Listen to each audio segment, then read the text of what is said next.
Hello dear, जितने भी हमारे फर्स्ट ईयर के डियर स्टूडेंट हैं, तो आज जो है हम लोग देखने वाले हैं फंडामेंटल ऑफ नर्सिंग के ऊपर दो प्रश्न है। देखिए दो प्रश्न लेकर आए हैं। एक प्रश्न है आपका वैजिनल डॉस यानी इरिगेशन, यानी वैजिनल इरिगेशन क्या होता है, और इसके जो है हम लोग उद्देश्य देखेंगे, प्रक्रिया को समझेंगे। ठीक है, जो प्रयुक्त होने वाला जो घोल है उसको भी समझेंगे। ठीक है, तो ये चीज़ हो गया। दूसरा जो प्रश्न है हम सभी के बीच में वो है आपका नर्सिंग प्रोसेस का महत्व, नर्सिंग प्रोसेस का उद्देश्य।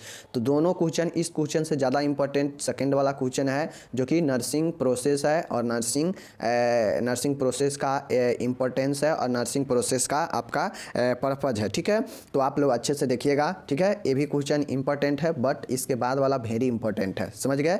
चलिए देखिए, ये जो प्रश्न है फंडामेंटल ऑफ नर्सिंग का है, कहता है वैजिनल डूस या इरिगेशन क्या होता है। समझ गए? चलिए जो है हम लोग यहाँ पे पढ़ते हैं। उत्तर देखिए क्या होता है। समझ गए? ये सब का पीडीएफ आपको डिस्क्रिप्शन में लिंक दिया है, वहाँ से मिल जाएगा। वहाँ पे ये सब क्वेश्चन इस प्रकार से लिखा भी गया है। तो अगर आप पीडीएफ नहीं डाउनलोड करना चाहते हैं तो डायरेक्टली जाके एक बार पढ़ भी सकते हैं। ठीक है, चलिए देखिए, योनि प्राक्षलन, इसका हिंदी क्या होता है? योनि प्राक्षलन। अब ये जो क्वेश्चन है, ये क्वेश्चन हमने लाइव में, जब हम लाइव आते थे रात को, तो जो है इसको हम लोग डिस्कस कर चुके हैं। ठीक है, तो जो लोग वो लाइव देखे होंगे उनको याद करना बहुत आसान हो जाएगा, क्योंकि एक बार हम समझा चुके हैं और दोबारा इसको हम अब थ्योरी में समझा रहे हैं, तो ज़्यादा आसान होगा। बाकी ये क्वेश्चन है भी आसान। ठीक है, चलिए देखिएगा।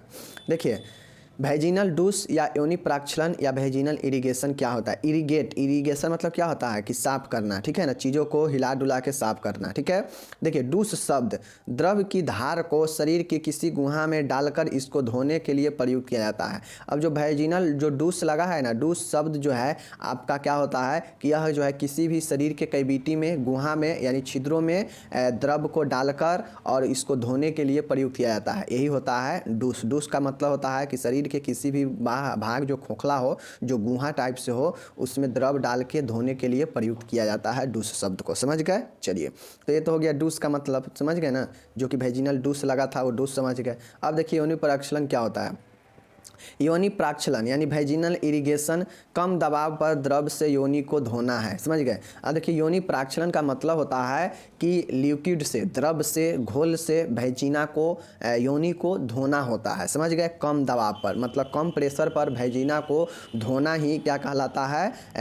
योनि प्राक्षलन कहलाता है। ठीक है, यह बाह्य श्रवण नालिका के प्राक्षलन के समान ही है। ये क्या होता है? जो बाह्य श्रवण नालिका है उसके प्राक्षलन के समान ही है। मतलब श्रवण मतलब क्या होता है? सुनने वाला नालिका, मतलब जो हम लोग कान से सुनते हैं ना, और आप लोग देखते होइएगा कि कान में जो है लिक्विड डाला जाता है, और जो है उसको क्या किया जाता है, उसमें इरिगेट करके धोकर और फिर उसको जो है बाहर गिराया जाता है। तो यही जो है यह बाह्य श्रवण नालिका के प्राक्षलन के समान ही है। मतलब प्राक्षलन मतलब क्या होता है? धोना। ठीक है, तो उसी प्रकार से जो हम लोग कान को धोते हैं, जब कान में गंदगी हो जाता है तो उसको जो हम लोग धोते हैं द्रव डाल के, या डॉक्टर के पास जाते हैं तो कान में एक ड्रॉप डालता है और फिर उसको जो है हिला डुला के साफ करता है ना, तो उसी समान से ये योनि धोना भी होता है, वैजिना भी प्राक्षलन होता है। समझ गए? चलिए, जिसमें द्रव के अंदर प्रवेश के शीघ्र पश्चात उसकी वापसी हो जाती है। जैसे कान में हम द्रव डालते हैं और उस द्रव को थोड़ा इधर उधर करके और जस्ट जो है क्या करते हैं, उसको वापस से गिरा देते हैं। उसी प्रकार से ये भी जो है वैजिना में द्रव अंदर प्रवेश कराने के शीघ्र पश्चात उसकी वापसी हो जाती है। तो योनि प्राक्षलन के मतलब सीधा सिंपल में समझिए कि योनि प्राक्षलन का मतलब होता है कि शरीर योनि के गुहा में, यानी योनि प्राक्षलन का मतलब होता है कि योनि को साफ करना, द्रव डाल के, द्रव प्रवेश करा के योनि को साफ करना। ठीक है ना, योनि को धोना, यही जो है आपका योनि प्राक्षलन कहलाता है। अब ये जो द्रव होता है, आप लोग को मन में उड़ता होगा किस प्रकार के द्रव से, क्या पानी से धोया जाएगा? तो बिल्कुल नहीं, सिर्फ पानी से नहीं धोया जाता। इसके लिए जो है द्रव तैयार किया जाता है, जिसमें बहुत सारा जो है केमिकल होता है, नॉर्मल सलाइन होता है, ठीक है, स्टरलाइट वाटर होता है। इस सब को जो है एक घोल तैयार किया जाता है, और उस घोल को जो है योनि में रखा जाता है, और फिर जो है उसको इरिगेट करके जो है उससे क्या किया जाता है? प्राक्षलन किया जाता है, मतलब योनि को साफ किया जाता है। तो ये योनि प्राक्षलन समझ गए। इसी प्रकार से क्वेश्चन आपसे पूछेगा कि ब्लेडर इरिगेशन क्या होता है, मतलब मूत्राशय का प्राक्षलन क्या होता है। बस सेम है, यहाँ पे योनि है और वहाँ पे मूत्राशय है। समझ गए? ब्लेडर है। तो दोनों का, अगर दोनों में से कोई भी पूछ लेगा, चाहे योनि प्राक्षलन पूछ ले या ब्लेडर प्राक्षलन पूछ ले, यानी मूत्राशय प्राक्षलन पूछ ले, तो वहाँ पे मूत्राशय का धोना हो जाएगा और यहाँ पे योनि का धोना हो जाएगा द्रव से। समझ गए? चलिए अब इसका उद्देश्य क्या होता है, आखिर ये योनि प्राक्षलन क्यों किया जाता है भाई, कोई ना कोई काम होगा, कोई ना कोई इसका फायदा होगा, तभी तो ना योनि को धोया जाता होगा। तो यही उद्देश्य होता है, उद्देश्य का मतलब ही होता है कि आखिर ये चीज़ें क्यों। तो चलिए देख लेते हैं कि योनि प्राक्षलन योनि को धोया क्यों जाता है, देख लीजिए, समझ गए। चलिए तो चलिए अब देखते हैं कि योनि का धोना क्यों जरूरी है, क्यों धोया जाता है, देख लीजिए इसका उद्देश्य क्या है। योनि मार्ग की सफाई एवं विकार युक्त अथवा दुर्गंध युक्त श्राप को हटाने हेतु। देखिए योनि को धोया जाता है कि भाई इसमें कोई भी अगर गंदगी है, कोई भी विकार युक्त पॉइजनिंग चीज़ें हैं या दुर्गंध आ रहा है भेजिना से, तो इस कंडीशन में जो है क्या किया जाता है, योनि प्राक्षलन किया जाता है, मतलब योनि को इरिगेट किया जाता है, योनि को धोया जाता है, समझ गए, घोल तैयार करके, समझ गए। चलिए नेक्स्ट है जनन तंत्र में प्रदाह एवं संतुलन को दूर करने हेतु। अब चूंकि योनि एक जनन तंत्र के अंतर्गत आता है, भेजिना यह कि जो है रिप्रोडक्टिव सिस्टम के अंतर्गत आता है, तो इसमें जो भी इन्फ्लामेशन जैसे सूजन वगैरह हो, दर्द वगैरह हो, इस सब को दूर करना और जो है संतुलन बनाना इसका काम होता है। चूँकि ये जो घोल होता है, यह घोल जो है हल्का गर्म होता है, इसमें केमिकल होता है, तो यह जो है दर्द को भी दूर करता है और सूजन को भी कम करता है, दुर्गंध को भी दूर करता है, ठीक है, और सफाई में भी मदद करता है, ठीक है। चलिए ये चीज़ें हैं। उसके बाद देखिए शैल क्रिया की तैयारी के समान एंटीसेप्टिक घोल प्रयुक्त करने हेतु सूक्ष्म जीवाणुओं को वृद्धि को रोकने हेतु, ठीक है। देखिए अब इसको जो है अगर शैल क्रिया की तैयारी जिस प्रकार से हम करते हैं, एंटीसेप्टिक घोल प्रयुक्त करते हैं सर्जरी के तैयारी में, उसी प्रकार से जो है इसको भी जीवाणुओं को वृद्धि को रोकने, मतलब इन्फेक्शन को रोकने के लिए, इन्फेक्शन ना फैले भेजिना में, तो दुर्गंध चीज़ें उसमें से सलाब आएगा, विकार युक्त रहेगा, उसमें जो है इन्फ्लामेशन होगा, तो हो सकता है उसमें इन्फेक्शन हो जाएगा। तो जो है इसको वृद्धि को रोकने के लिए, इन्फेक्शन को रोकने के लिए, जीवाणुओं को वृद्धि कम करने के लिए एंटीसेप्टिक घोल जो है प्रयुक्त किया जाता है, जो घोल तैयार किया जाता है, समझ गए। तो ये सब है। चौथा है गर्म प्रयोग से श्रेणी अवयवों पेल्विक ऑर्गेन्स की सूजन एवं दर्द में मुक्ति होता है। अब चूँकि जो हमारा लेडीज का जो क्या बोलते हैं भेजिना जो होता है, वह पेल्विक रीजन में होता है। कहाँ होता है, पेल्विक रीजन में होता है। अब जो पेल्विक रीजन होता है उसमें हो सकता है कोई सूजन, कोई दर्द हो, तो उससे भी ये कम राहत दिलाता है, मुक्ति दिलाता है, क्योंकि यह एक रासायनिक केमिकल का मिलावट होता है और साथ में यह क्या होता है, गर्म भी होता है, तो इसके लिए यह दर्द को कम करता है, गर्म चीज़ें, समझ रहे हैं। चलिए पाँचवा यहाँ पे देखिएगा रक्तस्राव को रोकने हेतु, मतलब अगर ब्लीडिंग बहुत ज़्यादा हो रहा हो तो उसको रोकने के लिए भी जो है इसका काम आता है, इसका योनि प्राक्षलन का, समझ गए, इसका उद्देश्य है। छठा और आखिरी है श्रोणी, मतलब पेल्विक ऑर्गेन्स में संचरण को अभिप्रेरित करने तथा निस्रावों के अवशोषों को बढ़ावा देने हेतु, मतलब अगर कोई भी स्राव हो रहा है तो उसको जो है क्या करता है, अवशोषण करता है, और साथ ही जो है जो पेल्विक ऑर्गेन में जो शिथिलता है उसको क्या करता है, प्रेरित करता है और फैलाव करता है, उसमें जो है सर्कुलेट करता है चीज़ों को। तो ये चीज़ें जो है आपका क्या हो गया, श्रोणी अवयव का ये चीज़ें हो गया, समझ गए। चलिए तो हम यहाँ पे क्या देखें, पर्पज ऑफ वेजिनल इरिगेशन या वेजिनल डूस, समझ गए। योनि प्राक्षरण का उद्देश्य समझ गए कि योनि प्राक्षरण क्यों किया जाता है, चीज़ें समझ गए। याद रखिएगा दर्द को कम करने, सूजन को कम करने, वृद्धि सूक्ष्म जीवाणुओं को वृद्धि को रोकने हेतु, पेल्विक ऑर्गन में जो दर्द है, जो सूजन है, उसको कम करने हेतु, ठीक है, स्रावों को और संचरण को बढ़ावा, अवशोषण को बढ़ावा देने हेतु, रक्तस्राव को रोकने हेतु, इन तमाम चीज़ों का उपयोग जो है किया जाता है, समझ गए। इसलिए जो है वो योनि प्राक्षलन किया जाता है। और सेम चीज़ें जो है ब्लेडर में भी अगर पूछेगा तो लिखिएगा, ब्लेडर में भी जो है वही चीज़ें हो जाएगा, समझ गए। चलिए ब्लेडर में है तो मूत्राशय के हिसाब से लिखिएगा, ठीक है। उपयोग में आने वाला घोल, सॉल्यूशन यूज्ड।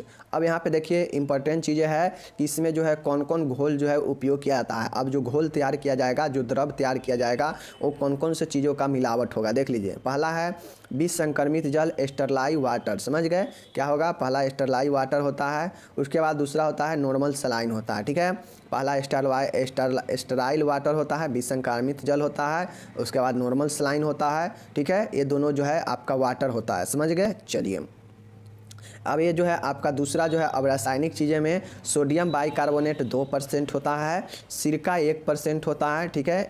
याद रखिएगा सोडियम बाइकार्बोनेट 2%, ओनली 2%, सिरका ओनली 1%, ठीक है, इसमें प्रयुक्त किया जाता है इस घोल में, समझ गए। उसके बाद देखिएगा यहाँ पे नेक्स्ट है सेवलॉन का उपयोग किया जाता है 1:100 में, समझ गए। 1:100,000 है, 1:1000 में जो है सेवलॉन का उपयोग किया जाता है। ओके, पोटेशियम परमैंगनेट का उपयोग किया जाता है 1:5000, ठीक है।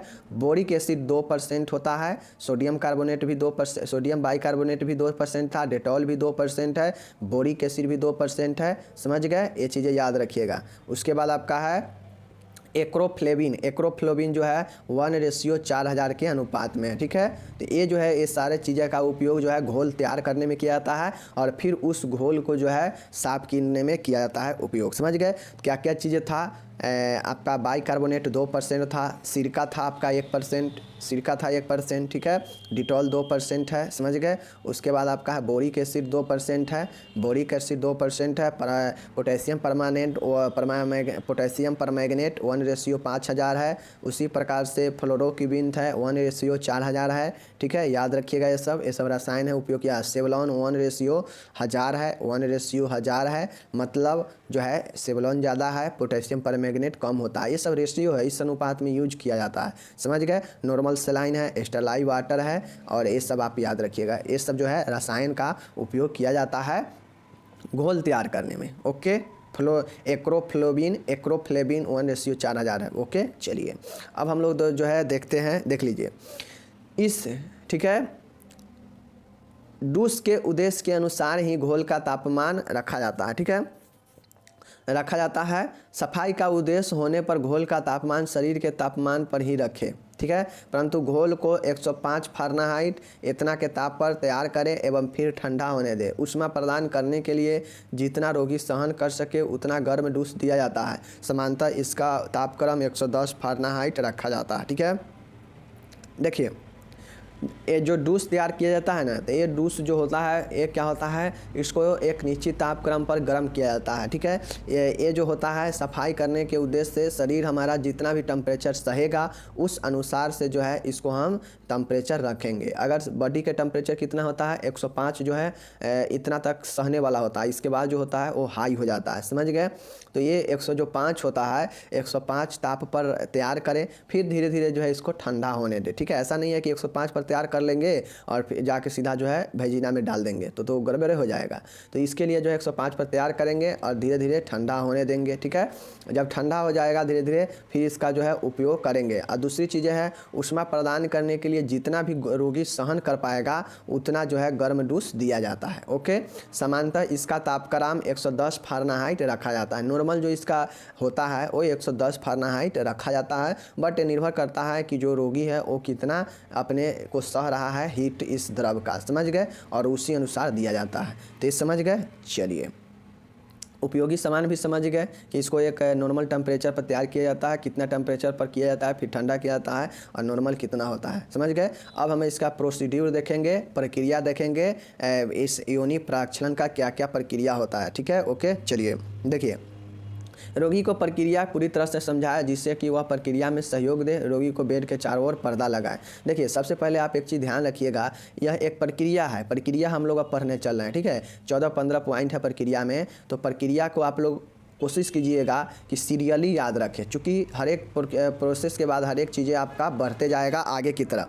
और कैसे कैसे योनि प्राक्षलन होता है, कैसे जो है चीज़ें को मेंटेन करते हैं, यहाँ से पता चलेगा। ओके, देखिए रोगी को प्रक्रिया की पूरी तरह से समझा दें जिससे वह प्रक्रिया में सहयोग दे। रोगी के बेड के चारों ओर पर्दा लगा दे। चूँकि यह एक फीमेल के लिए हो रहा है तो फीमेल के लिए उसका इज्जत सबसे बड़ी चीज़ होती है, तो पर्दा लगा दे चारों साइड से, ठीक है, बेड के। और साथ में ये जो प्रक्रिया होगा इसके लिए जो है मरीज को समझा दे ताकि वह जो है इसमें मदद करे, ठीक है। चलिए दूसरा पॉइंट है घोल को निर्देशानुसार तैयार करें। घोल को जो है निर्देशानुसार तैयार करना चाहिए। हाथ को अच्छी तरह से धोकर केन में ट्यूब लगाकर ट्यूब में क्लैपिंग करें। जैसे मानिए ये हमारा केन है, समझ गए, ये हमारा केन है, इसमें हम द्रव को डाल दिए। ओके, इसमें हम द्रव जो है तैयार करेंगे। इसमें द्रव तैयार करेंगे तो इसमें हम एक केन डाल देंगे, ठीक है, केन डाल देंगे, ट्यूब डालेंगे। ट्यूब डालकर जो है क्या करेंगे, इसमें क्लैपिंग कर देंगे, ठीक है, इसमें क्लैपिंग कर देंगे। घोल का तापक्रम ज्ञात करके घोल को केन में डालकर उसे तौलिए से ढक दे, ठीक है। समझ गए ना। अब ये जो हम घोल तैयार किए हैं इसको केन में डालेंगे और देख लेंगे कि इसका टेम्परेचर कितना है, और एक हम जो है इसको केन में डाल देंगे। ओके, इस केन में समझिए एक केन है, इस केन में हम इस घोल को डाल देंगे और डालने के बाद जो है हम क्या करेंगे, इसको तौलिए से अच्छे से ढक देंगे। तो दूसरा प्रोसेस इसका रख रखाव का है, समझ गए, और ट्यूब लगाकर क्लैपिंग करने का है। तीसरा प्रोसेस है केन को स्टैंड पर ऊंचाई पर लटका दे। अब जो केन होगा उसको जो है स्टैंड पर ऊंचाई पर लटकाएंगे, जैसे इसमें कुछ बांध देंगे, ठीक है। और ये केन जो है, एक केन जो है, इस केन को क्या करेंगे हम ऊंचाई पर लटका देंगे। ये द्रव से भरा हुआ है, इसको ऊंचाई पर लटका देंगे और ऊंचाई जो है लगभग 30 सेंटीमीटर अर्थात 12 इंच होनी चाहिए, ठीक है। ये जो लटका हुआ होगा केन ये वाला, ये 12 इंच ऊंचा होना चाहिए। ऊंचाई से घोल कम दबाव में रहता है और इस दर जो है स्पीड कम रहती है, ठीक है। ऊंचाई पर जब ये घोल रहेगा तो ऊंचाई से घोल जो है दबाव में कम रहेगा, ठीक है, और इसकी जो दर है, स्पीड है, ये भी कम रहेगा, समझ गए। जिससे क्या होगा, जिससे क्या होगा कि जो है कम दबाव पड़ेगा भेजीना पर, समझ गए। इसलिए जो है केन को लटकाते हैं ऊपर में, ठीक है। कितना लटकाते हैं बता भी दिया गया। रोगी को पार्श्व स्थिति में, रोगी को जो है लेटरल स्थिति में रखे, ठीक है। उसके घुटने मुड़े हुए हो और सिर के नीचे तकिया रखे, नितंबों के नीचे मैकिंटोश लगा दे और रोगी को बेड पेन पर रखे एवं मूत्र त्यागने को कहे, ठीक है। अब चूँकि जो केन है ऊपर टांग चुके हैं, प्रोसेस शुरू हो चुका है, तो जो है रोगी को जो है पार्श्व स्थिति में रखेंगे, ठीक है। उसके घुटने मुड़वा देंगे, मतलब उसका जो घुटने हैं वो मुड़वा देंगे, ठीक है। और सिर नीचे तकिया रखेंगे, मतलब इसमें पेशेंट को जो है नहीं नॉर्मल भाषा में कहा कि चित सुता दो, मतलब पीठ के बल सुता दो, समझ गए ना। पार्श्व स्थिति में मतलब लेटा हुआ स्थिति में लेटा देंगे और बोलेंगे कि भाई दोनों अपना घुटना मोड़ कर रखो, ठीक है। और जब मोड़ कर रखेगा तो जो उसका बटक है, जो नितंब है, उसके नीचे मैकिंटोश लगा देंगे। अब उपयोग वाला पढ़े होंगे तो आप लोग को पता होगा कि मैकिंटोश का उपयोग किया जाता है बेड को बचाने के लिए, बेड को भीगने, बेड को संक्रमित होने से बचाने के लिए मैकिंटोश का उपयोग किया जाता है, ठीक है। और ये सब करेंगे और उसके बाद मरीज को बोलेंगे कि मूत्र का त्याग कीजिए। तो चौथा स्टेप समझ गए कि पेशेंट को कैसे लिटाना है और फिर जो है उसको गर्दन के नीचे तकिया लगाना है और नितंब के नीचे मैकिंटोश लगाना है और मूत्र त्याग करने को कहना है। तो ये चौथा पॉइंट हो गया, समझ गए। एक बार खुद से पढ़िएगा तो समझ में आ जाएगा। ओके, चलिए नेक्स्ट है प्रक्रिया से पहले अच्छी तरह हाथ धो ले एवं दस्ताने व एप्रॉन पहन ले।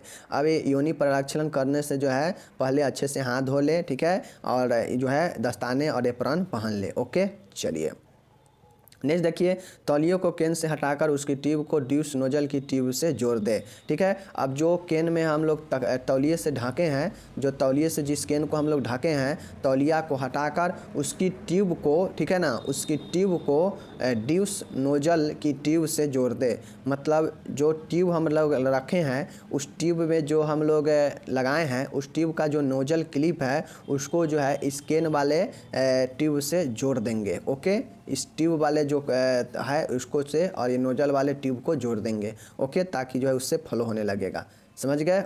चलिए नेक्स्ट देखिएगा, सातवां है घोल थोड़ा घोल ट्यूब के भगमुख भलवा पर रखे डाले, जिससे कोई स्राव होगा वह साफ हो जाएगा, ठीक है।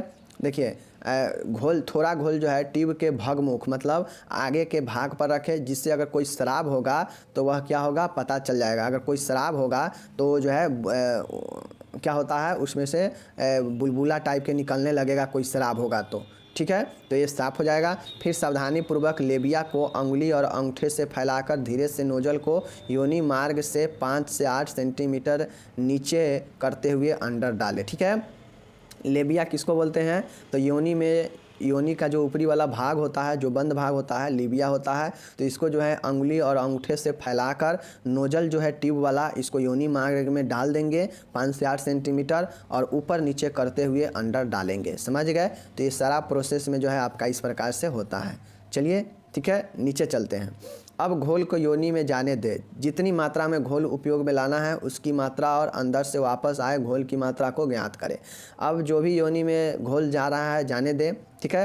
और जितनी मात्रा घोल का उपयोग लाना है वो उतनी मात्रा तो आप डाल दिए हैं, साथ ही आप ये चेक करें कि जितना डाले हैं उतना मात्रा वापस आया या नहीं आया, इसको ज्ञात करना चाहिए, वरना अंदर ही वो रह जाएगा तो प्रॉब्लम क्रिएट करेगा, समझ गए। चलिए नेक्स्ट देखिएगा, उसके बाद क्लैंपिंग ट्यूब और डूस नोजल को निकाल दें। अब जब ये प्रोसेस हो जाएगा देख लेंगे कि कितना हमको डालना था और कितना बाहर आ गया। तो ये जो आपका क्लैंपिंग ट्यूब है, जो डूस नोजल है, ठीक है, इसको क्या करें, नोजल किडनी ट्रे में निकाल के रख दे और ट्यूब को कैन में डाल दे। और ट्यूब को कहाँ डाल दे, कैन में डाल दे। ओके, और जो नोजल है इसको नोजल किडनी ट्रे में रख दे। ठीक है, समझ गए। बेड पेन को हटाकर रुई के पोहे से पेरिनियम भाग, गुद्दा और योनि या अंडकोश के बीच का भाग को साफ करें। ठीक है, अब जो है बेड पेन हटा देंगे। बेड पेन के हटाने के साथ पेरिनियम भाग को जो है कॉटन से, रुई से साफ करेंगे। ओके, समझ गए। चलिए, यानी ये प्रोसेस अब समाप्त हो चुका है। अब साफ़ सफाई की बातें होगा। ठीक है, देखिए, यदि कोई दवाई लगानी है तो स्पेकुलम की सहायता से लगाएं। स्पेकुलम की सहायता से अगर कोई दवाई वैजिना में लगाना हो तो स्पेकुलम की सहायता से लगाएं। ओके, ठीक है। चलिए, अब नेक्स्ट यहाँ पे देखिएगा, स्कैब को किडनी ट्रे में डाल दें। जो स्वैब है, इस स्वैब को किडनी ट्रे में डाल दें। ओके, मैकिन्टोश और तौलियों को हटाकर बिस्तर को ठीक कर रोगी को आरामदायक स्थिति प्रदान करें। मतलब जो भी मैकिन्टोश और तौलिया डाला गया है उसको हटाकर मरीज को आरामदायक स्थिति प्रदान करें। ठीक है, नेक्स्ट है 14, बेड पेन को खाली करके हाथ को अच्छी तरह से धो ले। और बेड पेन को खाली कर दे और हाथ को अच्छी तरह से धो ले। ठीक है, तो ये जो है आपका प्रोसेस होता है, प्रोसीड्यूर होता है योनि प्राक्षलन में। समझ गए। चलिए, नॉर्मल आप ये चीज़ याद रखिएगा। पहला पॉइंट था यह पेशेंट को तैयार करना, बताना, ठीक है, प्रक्रिया के बारे में, ताकि वो सहायता करे। दूसरा था घोल तैयार करना। ठीक है, घोल तैयार करना मतलब कितना तापमान रखना है, क्या करना है। ठीक है, उसके बाद जो है एक कैन लेंगे और एक जो है आपका क्या लेंगे, एक कैन लेंगे। कैन में जो है क्या करेंगे, द्रव को डालेंगे। द्रव को डालकर तौलिए से ढक देंगे। ठीक है, उसमें एक जो है ट्यूब लेंगे, ट्यूब को क्लैपिंग करके उसमें डालेंगे। ठीक है, उसके बाद जो है उसमें क्लिप डाल देंगे। नोजल एक लाएंगे और नोजल में क्लिप लगा के रख देंगे। उसके बाद जो है अब योनि में जो है क्या करेंगे, अंगूठा लगाकर, उंगली लगाकर फैलाकर उसमें जो है ट्यूब नोजल डालेंगे। ठीक है ना, डूस नोजल डालेंगे और डालने के बाद जो है 5 से 8 सेंटीमीटर ऊपर नीचे करते हुए डालेंगे। जितना द्रव आवश्यकता हो अंदर जाने देंगे और उसके बाद फिर ये ज्ञात करेंगे कि जितना हमने डाला है उतना ऊपर बाहर आया है या नहीं आया। ठीक है, उसके बाद एक प्रोसेस चलने के बाद जब ये चीज़ें हो जाएगा तो उसके बाद जो है हम लोग जो नोजल ट्रिप है, जो नोजल है और नोजल ड्यूस है और जो आपका ट्यूब है उसको निकाल देंगे और ट्यूब को कैन में रख देंगे और नोजल को किडनी ट्रे में डाल देंगे। ठीक है, उसके बाद ये प्रोसेस के बाद जो है क्या करेंगे, बेड पेन को हटा देंगे और पेशेंट को आरामदायक स्थिति प्रदान करेंगे। कोई अगर दवाई लगाना हो वैजिना में तो स्पेकुलम के माध्यम से दवाई लगा देंगे। ठीक है, और पेशेंट को जो है तौलिया हटा देंगे और मैकिन्टोश हटा के बिस्तर को ठीक कर देंगे और आरामदायक स्थिति प्रदान करेंगे और उसके बाद हाथ को अच्छी तरीक़ा से धो लेंगे। तो ये सारा प्रोसेस आप लोग दिमाग में रखिएगा जिससे बताए हैं। ओके, चलिए, अब इसमें जो सामान्य निर्देश होता है कि भाई गाइडलाइन क्या है, ऑब्जर्व करना चाहिए वैजिनल डूस करते समय क्या क्या जो है निर्देश जो है होना चाहिए, देख लीजिए। सबसे पहले चीज़ है डॉक्टर के लिखित आदेश के बाद ही योनि प्रारक्षण करें। डॉक्टर ऑर्डर किए हैं तभी जाके जो है योनि प्रारक्षण करना चाहिए, ऐसे नहीं। दूसरा है गर्भावस्था में, प्रसव के बाद ही अवस्था में और मासिक अवस्था में योनि प्रारक्षण नहीं करना चाहिए। कोई अगर प्रेगनेंसी में हो या प्रसव के तुरंत बाद या मासिक स्राव में, ये सब जो है नहीं करना चाहिए योनि प्रारक्षण। ओके, चलिए, नेक्स्ट देखिएगा। तीसरा है अपुतिता, इम्प्यूरिटी, पुतिता, प्यूरिटी को बनाए रखें। अपुतिता और पुतिता को बनाए रखें, मतलब इम्प्यूरिटी और प्यूरिटी को बनाए रखें। ओके, चौथा योनि प्रारक्षण घोल का तापमान अवश्य जांचें। अब जो भी हम घोल तैयार किए उसका तापमान को अवश्य जांचें। हो सकता है बहुत लोगों को ज़्यादा हार्ड टेम्परेचर नहीं सह पाएंगे तो वो जाँचेंगे। ठीक है, नेक्स्ट है पाँचवा है घोल को धीरे धीरे डालें रखें ताकि उपचार्यार्थ प्रभाव हो। घोल को जो है क्या करेंगे, धीरे धीरे डाले रखेंगे ताकि जो जिस उपचार के लिए, जिस प्रभाव के लिए हम डाल रहे हैं उस पर जो है इफेक्ट पड़े और वो सही हो। तो ये जो है आपका समान निर्देश होता है योनि प्रारक्षण में या ब्लेडर प्रारक्षण में। ओके, समझ गए। चलिए, अब हम लोग चलते हैं नर्सिंग प्रोसेस में। देख लीजिए नर्सिंग प्रोसेस भी। नर्सिंग प्रोसेस क्या है, नर्सिंग प्रक्रिया को परिभाषित कीजिए एवं इसकी विशेषता लिखिए। ठीक है, define nursing process and right it's character, इसका विशेषता और निर्देश भी लिखना है। ठीक है, चलिए हम लोग देखते हैं नर्सिंग प्रोसेस। देखिए आपसे क्वेश्चन पूछेगा, कहेगा नर्सिंग प्रक्रिया होता क्या है, इसका महत्व लिखे और इसका उद्देश्य लिखे। 10 नंबर में पूछा भी गया है और पूछेगा भी। ओके, देख लीजिए।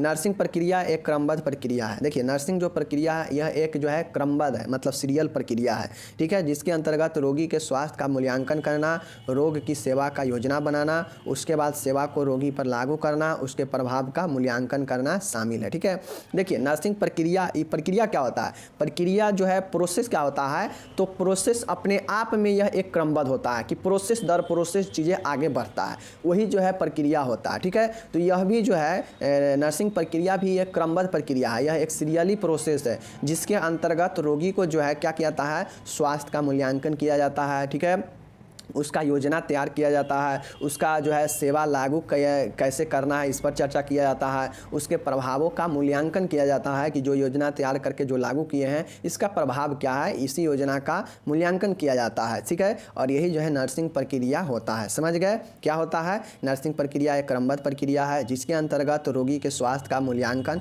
सबसे पहला क्या होता है इस प्रोसेस में कि रोगी के स्वास्थ्य का मूल्यांकन करना, फिर मूल्यांकन हो जाएगा तो इसका योजना तैयार करना। ठीक है, उसके बाद रोगी पर लागू करना। ठीक है, और उसके प्रभाव का मूल्यांकन करना। ठीक है, तो ये सब जो है आप लोग याद रखिएगा। ओके, 1 2 3 4 5 पाँचों आप प्रोसेस याद रखिएगा और यही प्रोसेस जो है नर्सिंग प्रोसेस होता है। समझ गए, चलिए अब इसको याद करने के लिए आपको लोइस लोनेस एक वैज्ञानिक है, समझ गए कौन, लोइस नोलेस वैज्ञानिक ने 1967 में 5 DS का इस्तेमाल करते हुए, ठीक है, नर्सिंग प्रक्रिया को प्रकाशित किया। सबसे बढ़िया चीज़ है, अगर नर्सिंग प्रक्रिया को आपको दिमाग में सेट करना है तो ये 5 DS को याद रखें। ठीक है ना, ये 5 DS को याद रखें जो 1967 में लोइस नोलेस ने दिया। समझ गए, ये 5 DS याद रखते हैं तो आपको नर्सिंग प्रोसेस याद रहेगा। जैसे 5 DS का मतलब समझ लीजिए कि 5 गो D है। समझ गए, 5 गो D है, आपको कैसे याद करना है देख लीजिए। पहला D का मतलब है डिस्कवर, मतलब खोजना। दूसरा D का मतलब है डिल्व, मतलब गहन अध्ययन करना। तीसरा है डिसाइड, मतलब निश्चय या योजना बनाना। उसके बाद है लागू करना। ठीक है, और D मतलब डिस्क्रिमिनेट, मतलब मूल्यांकन करना। ठीक है, याद रखिए discover, delve, decide, do, discriminate. ठीक है, पहला है डिस्कवर, सबसे पहले किसी चीज़ का खोजा जाता है, उसके बाद उस पर अध्ययन किया जाता है, उस पर गहन अध्ययन किया जाता है, वही होता है डिल्व। समझ गए, और उसके बाद डिसाइड किया जाता है, किसी चीज़ पर जो है अध्ययन करने के बाद जो है उस पर निर्णय लिया जाता है, डिसाइड किया जाता है, योजना बनाया जाता है। ठीक है, और उसके बाद जब हम किसी चीज़ को डिसाइड कर लिए, योजना बना दिए हैं, तो इसको लागू कैसे करना है तो ये होता है डू। समझ गए, और उसके बाद होता है डिस्क्रिमिनेट। अब जो भी हम लागू किए हैं चीज़ें, मतलब जो भी काम स्टार्ट किए हैं उसका मूल्यांकन भी करते हैं, तो ये होता है डिस्क्रिमिनेट। ओके, समझ गए 5 DS को, 5 DS याद रखिएगा। और देखिए अगर आपको ये नहीं याद रहता है तो इसके चरण को, प्रोसेस को आप कैसे लिखेंगे, पहला हो जाएगा आपका मूल्यांकन। ठीक है, मूल्यांकन हो जाएगा। दूसरा हो जाएगा आपका क्या चीज़, नर्सिंग निदान हो जाएगा। ठीक है, तीसरा हो जाएगा योजना हो जाएगा। ठीक है, चौथा हो जाएगा क्या चीज़, क्रियान्वय हो जाएगा। और पांचवा हो जाएगा मूल्यांकन। मैंने क्या बताया, मूल्यांकन, अब आकलन मैंने बताया, आकलन, नर्सिंग निदान। ठीक है, उसके बाद योजना यानी लागू करना। ठीक है, और चौथा है आपका क्रियान्वय। ठीक है ना, क्रियान्वय वही लागू करना। और पांचवा जो है आपका मूल्यांकन करना। तो इसी से रिलेटेड जो है आपका ये है। अब ये क्वेश्चन नर्सिंग प्रोसेस जो है आपको यहाँ भी पूछता है, ये नर्सिंग प्रोसेस, नर्सिंग चरण, और कम्युनिटी हेल्थ नर्स में भी पूछेगा। कम्युनिटी हेल्थ नर्सिंग में भी पूछेगा कि सामुदायिक स्वास्थ्य नर्स का परिचारिका का विभिन्न चरणों को समझाए। तो यही 5 चरण है और इसी चरण के अंदर विभिन्न सारे पॉइंट को आपको लिखना पड़ता है। समझ गए, बाकी अगर ये 5 DS को याद रखते हैं तो फंडामेंटल के लिए अच्छी चीज़ें हैं। याद रखिए 5 DS को, जिसका डिस्कवर, खोजना, डिल्व, गहन अध्ययन करना, खोजना, गहन अध्ययन करना, उसके बाद निश्चय या योजना करना। ठीक है, देखिए किसी चीज़ को खोजते हैं, सबसे पहले डिस्कवर करते हैं, उसके बाद उस पर गहन अध्ययन करते हैं, मतलब डिल्व करते हैं। ठीक है, उसके बाद जो है जब हम अध्ययन कर लेते हैं तो उसका योजना तैयार करते हैं, तो ये होता है आपका डिसाइड। समझ गए, अब जब हम योजना तैयार कर लिए तो भाई इसको लागू कैसे करना है इस योजना को, तो ये होता है डू। समझ गए, और पांचवा जब हम किसी चीज़ को लागू कर दिए हैं, काम शुरू कर दिए हैं, तो उसका जो है मूल्यांकन कैसे, डिस्क्रिमिनेट कैसे किया जाएगा, तो ये होता है मूल्यांकन। ये 5 जो है स्टेप है, 5 DS है, और इसी के तहत जो है आप आसानी से समझ सकते हैं नर्सिंग प्रोसेस को। ओके, समझ गए। और जो मैंने उस बताया ये आपका, अगर ये नहीं याद रहे तो ये लिख दीजिएगा, एक कम्युनिटी हेल्थ नर्सिंग में, और यहाँ भी काम आएगा। ओके, चलिए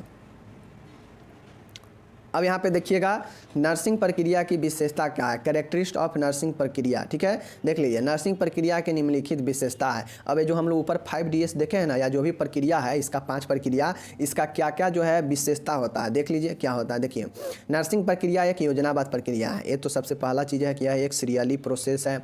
यह लक्ष्य की ओर ध्यान रखते हुए की जाती है। अब किसी भी चीज़ को जो है प्रोसेस योजना क्यों बनाया जाता है भाई, उसको लक्ष्य है हमारे मन में, तब ना हम ध्यान में रख के किसी भी चीज़ का प्रोसेस दर प्रोसेस करते हैं। तो इसका लक्ष्य को ध्यान में रखते हुए की जाती है। तीसरा है इससे परस्पर व्यक्तिगत संबंध स्थापित होता है। अब इससे क्या होता है कि व्यक्तिगत संबंध जो है स्थापित होता है, समझ गए। चलिए, एक दूसरे के प्रति सहयोग का भावना का विकास होता है। अब कोई भी चीज़ जो है प्रोसेस में करने पर क्या होता है, अच्छा लगता है, और इससे जो है विश्वास बढ़ता है लोगों में, और विश्वास बढ़ता है तो संबंध भी स्थापित अच्छा होगा, और भावना का विकास भी और सहयोग का भावना भी बढ़ेगा, समझ गए। चलिए नेक्स्ट यहाँ पे देखिएगा, नेक्स्ट पॉइंट है यह मरीज के केंद्र में रहकर पूर्ण की जाती है। अब ये जो सारा प्रोसेस होता है, पांचों जो पॉइंट प्रोसेस का है, यह मरीज को ध्यान में रहकर ये पांचों प्रोसेस को किया जाता है, इसलिए मरीज केंद्र में होता है, सेंटर में, समझ गए। यह प्रक्रिया अपने निश्चित चरणों स्टेप्स में पूर्ण होती है। अब ये जो प्रोसेस होता है अपने निश्चित चरण, और ये निश्चित चरण का मतलब है कि ये 5 चरण में ही पूरा होता है, इसीलिए यह निश्चित चरण इसको कहा जाता है, समझ गए।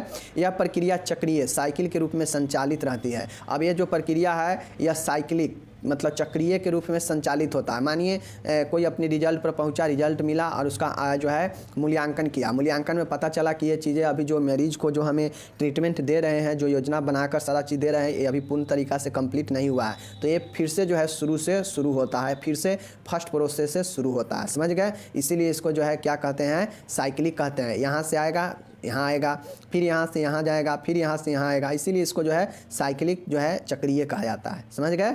चलिए नेक्स्ट यहाँ पे देखिएगा कि नर्सिंग प्रक्रिया के चरण एक दूसरे से संबंधित होते हैं, इसीलिए आप लोग कंफ्यूज भी करते होंगे, ठीक है। नर्सिंग प्रक्रिया का जो चरण होता है एक दूसरे से संबंधित होता है। बिना अगर मान गए क्रियान्वय हटा दीजिएगा चरण से तो आपका चीज़ ही गायब हो जाएगा, स्टेप ही गायब हो जाएगा, उसके बाद वाला जो चरण होगा वो आपको रिलेट ही नहीं करेगा, इसलिए एक दूसरे से सब रिलेटेड होता है, ठीक है ना। एक के बाद दूसरा का महत्व होता है, समझ गए। चलिए यह विश्व स्तर पर लागू होता है। ये जो 5DS है लुइस लोनेस ने जो दिया, यह जो है आपका विश्व स्तर पर लागू होता है, इसीलिए यह एक निश्चित प्रक्रिया के तहत होता है, समझ गए।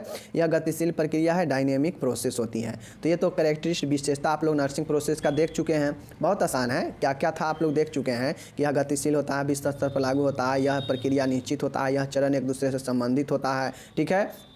यह चक्रीय होता है, यह प्रक्रिया अपने निश्चित चरणों में पूर्ण होता है, इसमें मरीज को केंद्र में रखकर पूर्ण किया जाता है। यह एक दूसरे के प्रति सहयोग का भावना विकास करता है, यह परस्पर व्यक्तिगत संबंध स्थापित करता है, यह लक्ष्य की ओर ध्यान रखते हुए किया जाता है। यह नर्सिंग प्रक्रिया एक योजनाबद्ध प्रक्रिया है, ओके, समझ गए। यह विशेषता नर्सिंग प्रक्रिया का, ठीक है।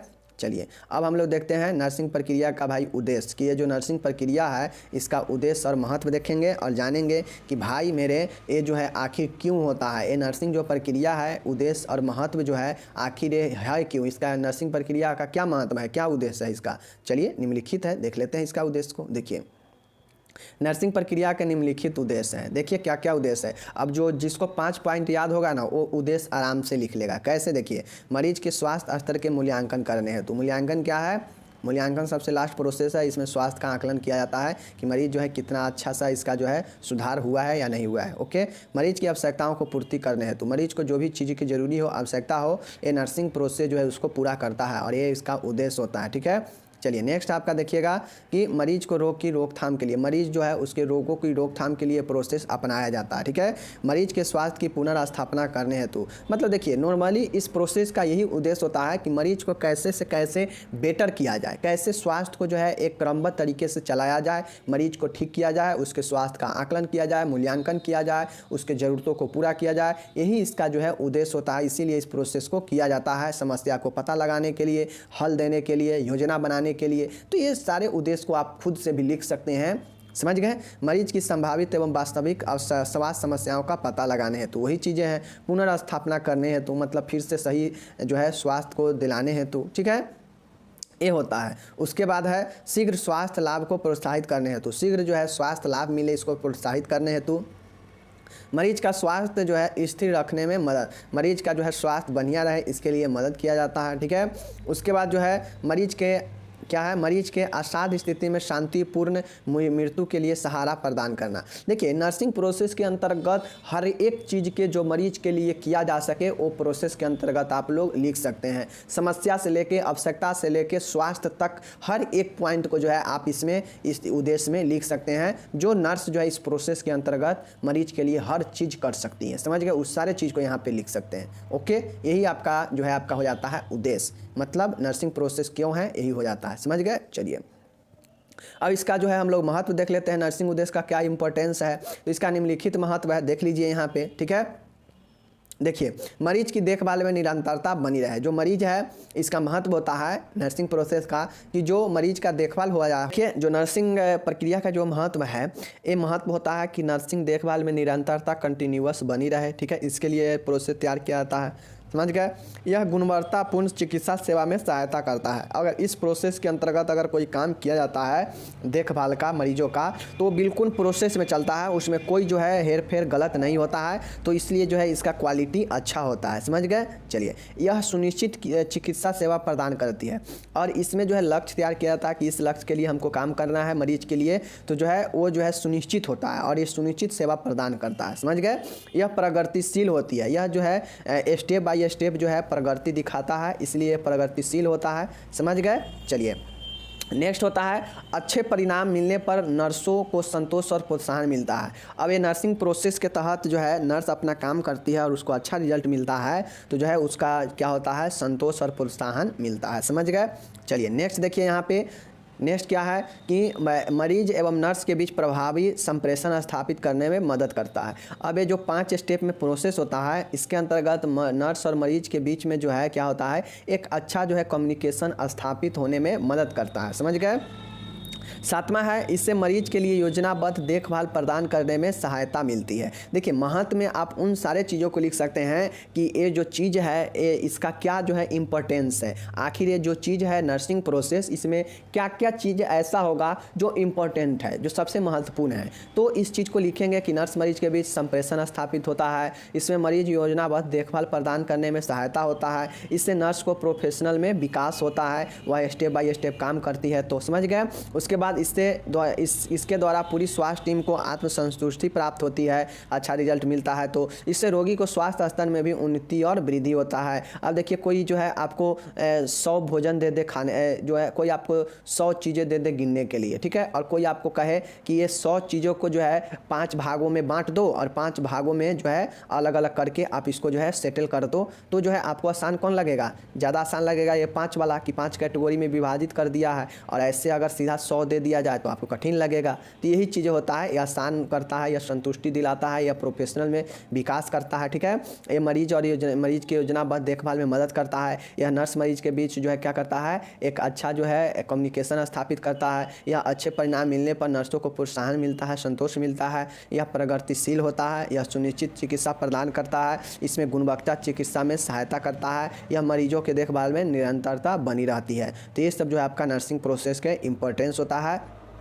तो उद्देश्य भी समझ गए, इंपॉर्टेंस भी समझ गए, विशेषता भी समझ गए। अब आपसे जो भी चीज़ पूछेगा आप एग्जाम में लिख कर आइएगा, इसका डिस्क्रिप्शन में लिंक भी दे देंगे जहाँ से PDF डाउनलोड कर लीजिएगा।